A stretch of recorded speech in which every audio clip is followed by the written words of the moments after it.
আসসালামু আলাইকুম রহমতুল্লাহি ওয়া বারাকাতুহু। বায়ান এবং বন্ধুরা, ভিডিওটা পুরা দেখিয়ে যাইবা। হযরত মাওলানা আরশাদ মদনী রহমতুল্লাহ আলাইহি জমিয়তর সদর, তানোর আব্বা হুসাইন আহমদ মদনী। এই হুসাইন আহমদ মদনী সাবর একটা ছেলে জন্ম হয়েছে। তানোর বয়স যে সময় 80 বছর আসলো, 80 বছরও তানোর একটা ছেলে জন্ম হয়েছে। তো এই ছেলেটার নাম হইয়া গিয়া তাহলো আরশাদ মদনী। আপনারা চিনতে পারবাই, মোবাইলের মধ্যে সার্চ করলে তানরে ফটো দেখতে পারবা, কিবা তো দেবন্ধ যারা পড়াশোনা করছেন তারা চিনতে পারবা।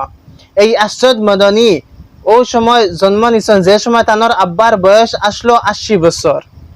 আর তানোর আব্বাই হুসাইন আহমদ মদনী তাইন ফড়াইতা দারুল উলুম মাদ্রাসার মধ্যে।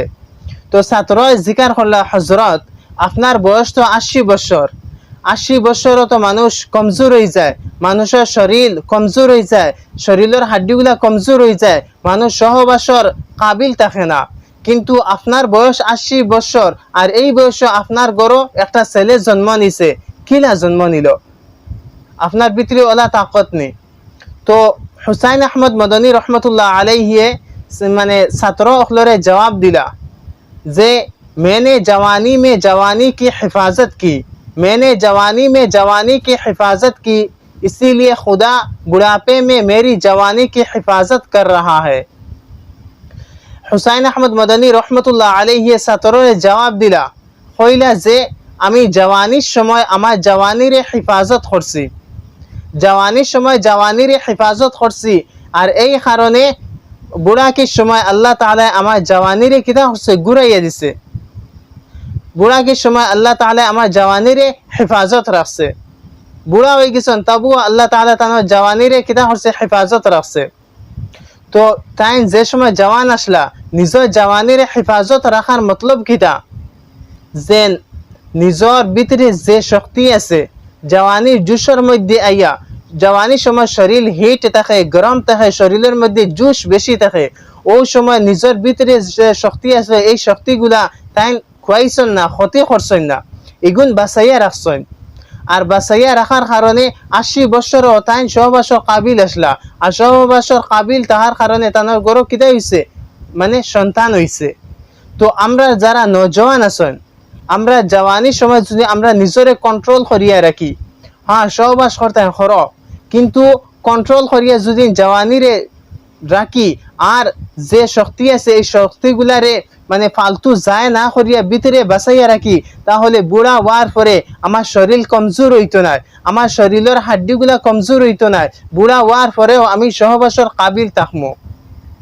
আর জওয়ানির মধ্যে জওয়ানি জুসো আইয়া শরীর হিট থাকে, গরম থাকে, ফটাফট শরীর হিট হয়ে যায়।